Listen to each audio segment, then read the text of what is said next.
시편 126편입니다. 시편 126편입니다.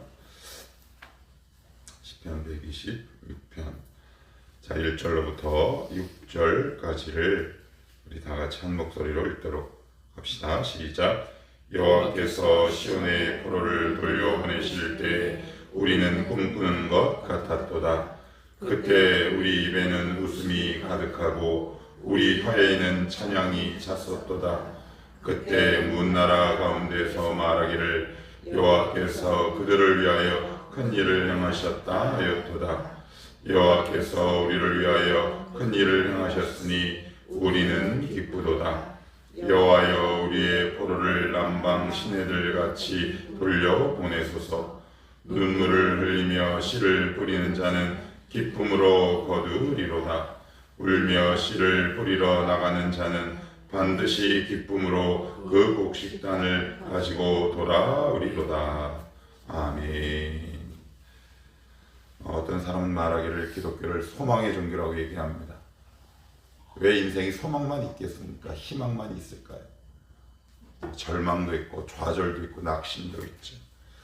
그러나 그것을 뛰어넘고 그것을 초월하는 하나님이 주시는 그 무언가가 있기 때문에 그렇습니다. 그 독특한 기독교만의 특징이다, 이렇게 말씀을 드릴 수 있는데, 오늘 이 시편 126편은 배경과 그 상황을 이해하는 게 이 본문의 문맥과 전체를 이해하는 데 있어서 굉장히 중요합니다. 이스라엘 공동체가 BC 약 6세기경에 남유다가 바벨론이라는 그 당시 절대 왕조, 절대 권력을 갖고 있는 그 나라에 망하게 됩니다. 그래서 포로로 끌려가게 되는데 학자마다 의견이 다양합니다. 그런데 공통된 의견은 그 유다 공동체의 핵심, 즉 학자들과 소위 말하는 브레인들을 싹 다 데리고 갑니다. 그러니까 더 이상 유다는 재건의 기미가 없죠.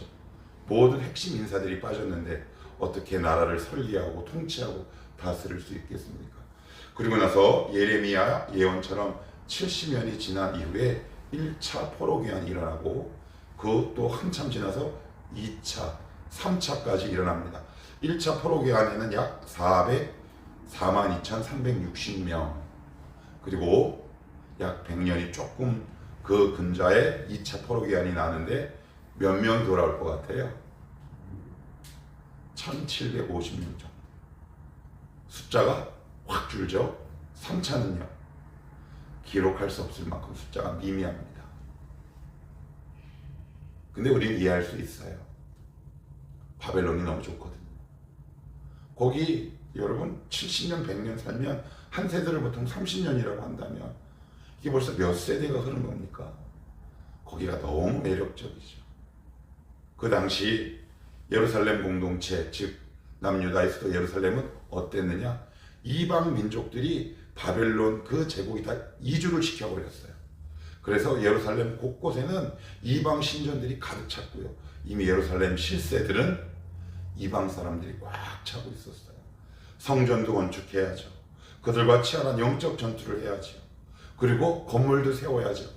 그 피로도가 엄청났을 겁니다. 근데 돌아오고 싶을까요? 여러분 돌아오고 싶으세요? 안 돌아옵니다. 사람들은 바벨론의 맛을 오래 들이면 들일수록 주님 품으로 돌아오지 않지요. 지금도 수많은 사람들이 세상을 향해 주님께 오십시오라고 하지만 그들은 돌아오지 않습니다. 이유와 핑계는 다양합니다. 교회가 더 교회답지 않다. 물론 그것도 주요한 원인이겠지만 가장 주요한 원인은 그들이 맛본 이 쾌락과 향락의 늪과 깊이가 너무 절대적이라는 데 그 이유가 있습니다. 그런 상황에서 오늘 시편 126편을 시인이 노래하고 있다. 이렇게 하시면 이 문맥이 우리에게 훨씬 다가올 수 있을 겁니다. 자, 1절은 이렇게 시작합니다. 여호와께서 시온의 포로를 돌려보내실 때 우리는 꿈꾸는 것 같았도다. 드디어 포로기한이 딱 그 소식이 전해지자마자 그들은 굉장히 기뻤답니다. 왜 이렇게 기뻤을까요? 여러분, 내가 지금 바벨론에서 막 살고 있는데 갑자기 느부갓네살 왕이,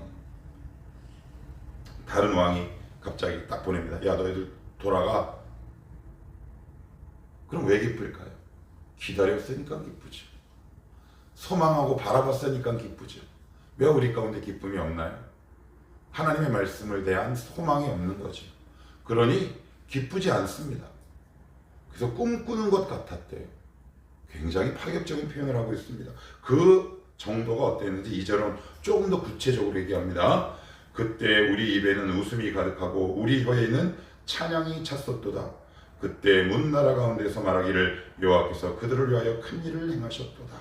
이제 너희 나라로 돌아가도 좋다라고 했을 때 그 바벨론에 있었던 포로들의 심정, 유대인들의 심정이 어떻냐? 첫 번째는 꿈꾸는 것 같았다. 이게 꿈이냐 생시냐, 그죠? 놀랍다. 그 다음에 두 번째는 어떤 감정이 듭니까? 우리 입에는 웃음이 가득하고, 그리고 3절 저 끝에는 뭐라고 나옵니까?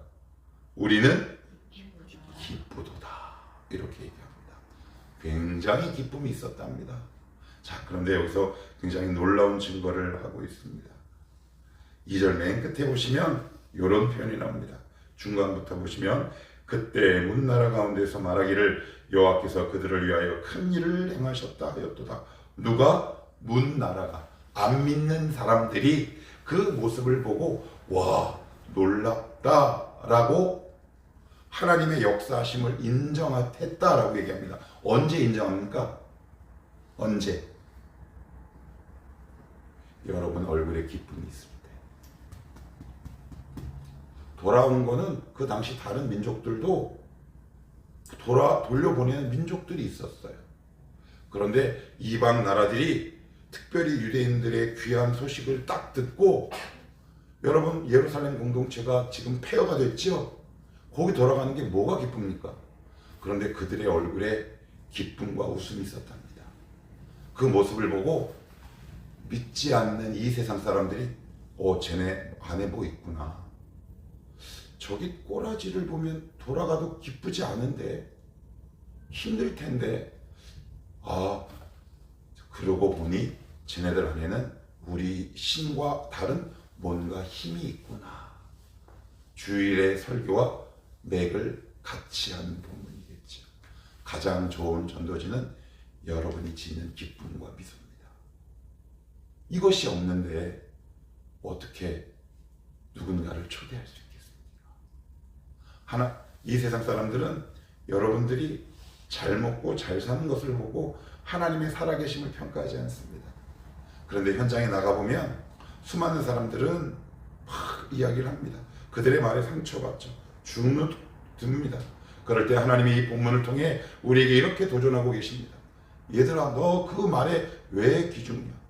네가 정말 내 앞에 점검해야 할 것은 네 영혼에 진짜 기쁨이 있느냐?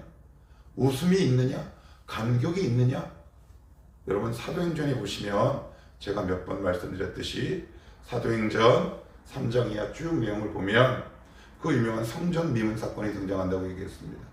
니카노르라는 이문은 황동과 금을 적절하게 배울해서 세워진 예루살렘 성전으로 들어가는 한 문 가운데 하나였는데 그 화려함이 굉장히 컸어요.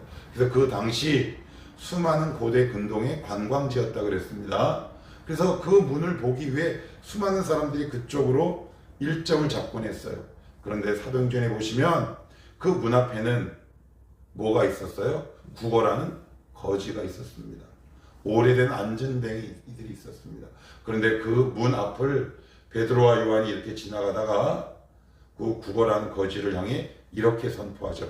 여러분이 너무 잘 알고 있는 말씀, 은과 금은 내게 없거니와 내게 있는 이것으로 내게 주노니 나사렛 예수의 이름으로 일어나 걸어라.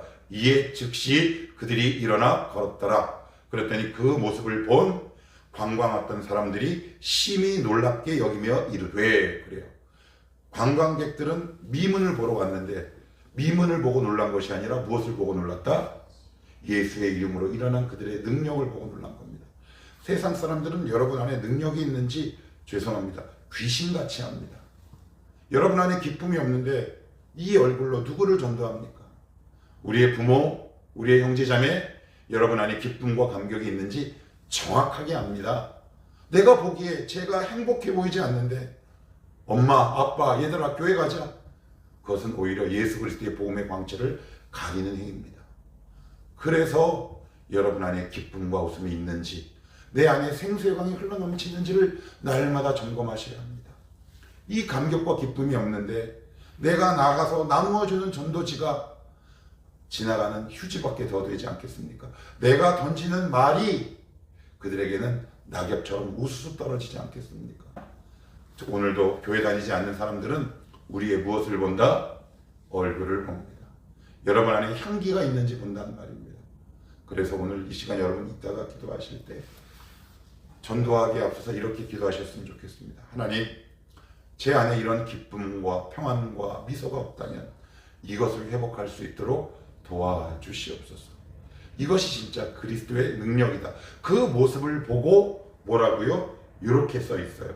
2절 다시 한번 볼게요. 그때 우리 입에는 웃음이 가득하고 우리 혀에는 찬양이 찼었도다. 그 다음 단어가 뭐예요? 2절.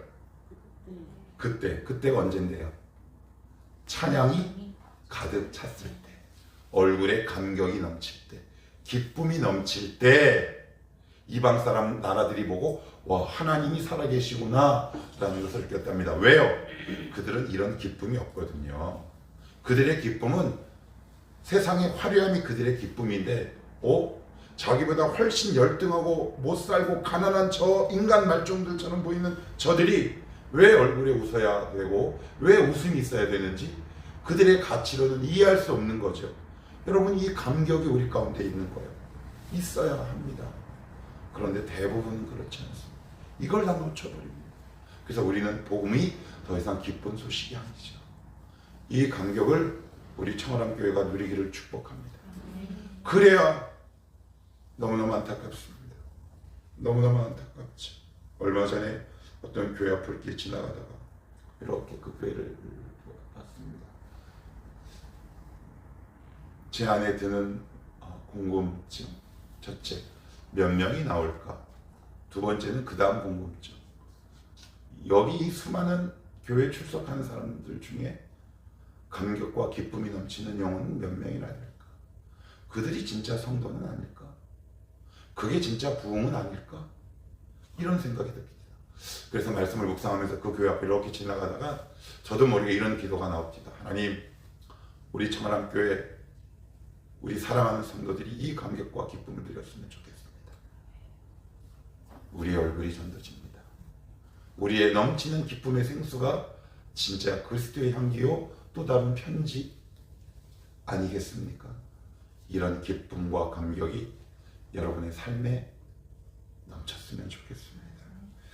자, 그랬더니 4절 읽어봅시다. 시작. 여호와여, 우리의 포를 남방 시내들같이 돌려 보내소서. 이 감격을 맛보니까 뭐라 그래요? 저 남아있는 포로들 좀 보내주시옵소서. 이 세상에 있는 영혼들 하나님 예수 믿고 기쁨을 회복하게 하옵소서. 이 기도가 하나님 시켰나요? 그러면 안에서 터져버린 겁니다. 터져버린 거예요. 하나님, 그런데 지금 예루살렘으로 돌아오면 어때요? 힘들잖아요. 그런데도 뭐라 그러는 거예요? 돌아오게 하옵소서. 와, 이게 죄송합니다. 복음은 미친 겁니다. 세상을 대적하지. 이걸 진짜 성도라고 부릅니다. 하나님, 이 감격이 예루살렘에서 고생하는 것보다 훨씬 더 큽니다. 이 거룩한 감격과 기쁨을 맛보게 하옵소서. 그래서 전도주를 줄 수 있는 겁니다. 이 기쁨이 넘치기에 예수는 복음이다 라고 외칠 수 있는 겁니다. 바로 그 얘기합니다. 그런데 한국교회는 이야기를 하지 않습니다. 맨날 이렇게 얘기합니다. 가서 전도하십시오. 전도하면 열매를 맺습니다. 이 앞에 있는 모든 본문 싹 다 잘라 얘기합니다. 왜요? 전도하기에 앞서 성도들이 기쁨으로 누릴 수 있도록 은혜를 공급해야 하지 않겠습니까? 교회들이 이 복음을 바르게 전해야 하지 않겠습니까? 아무튼 이들은 지금 4절에서 뭐라고 얘기한다? 여호와여, 우리의 포로를 남방 시내들같이 어떻게 해요? 돌려보내소서. 우리식으로 표현하면 뭐라고요? 예수 믿게 하옵소서. 조금 더 의역하면 교회 다니게 하옵소서.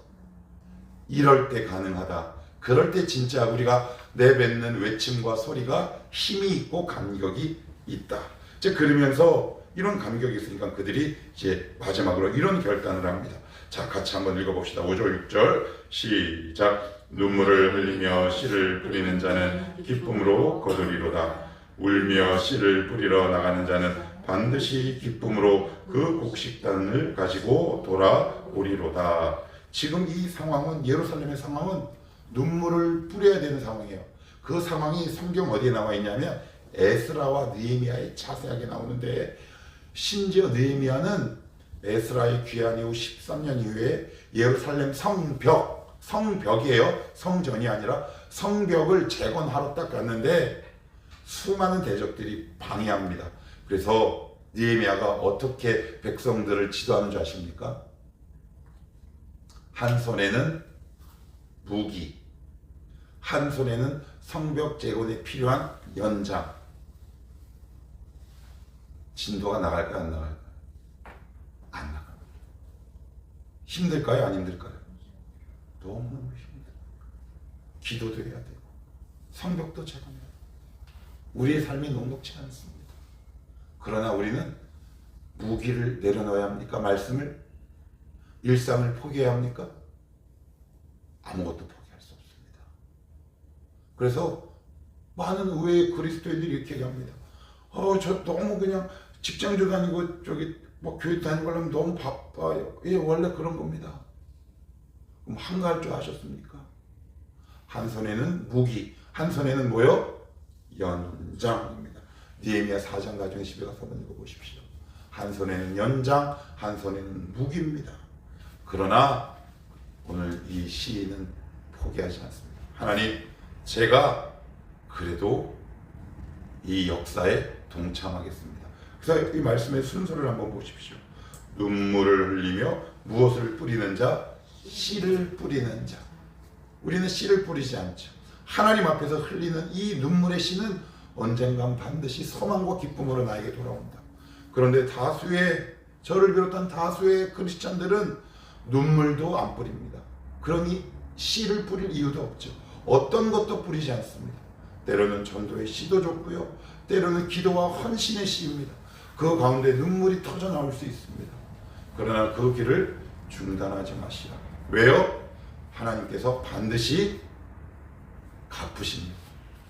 하나님이 반드시 갚으시는데 이 말씀을 우리 주님은 복음서에서 이렇게 우리에게 위로하시죠.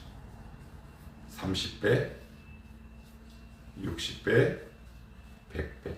단순히 질량을 얘기하는 게 아니라 우리가 감당할 수 없을 만큼 큰 응답을 얘기하시는 겁니다.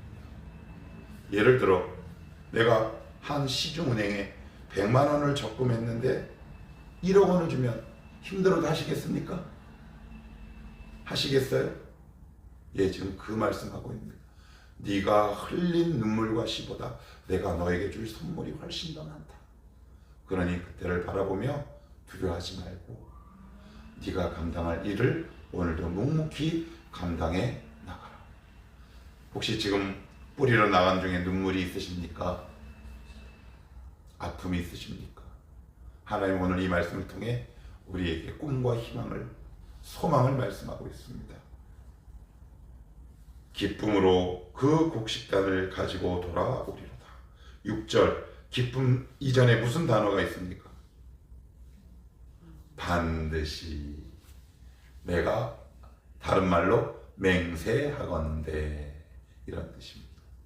오늘도 이 약속의 말씀을 붙드시고 여러분 안에 주님이 주시는 그 감격과 기쁨으로 세상에 나아가시고 하나님께서 여러분에게 뿌리라고 그 말씀하신 그 사역 현장에서 마음껏 씨를 뿌리는 이 시대의 멋진 성도들이 다 되시기를 축복합니다.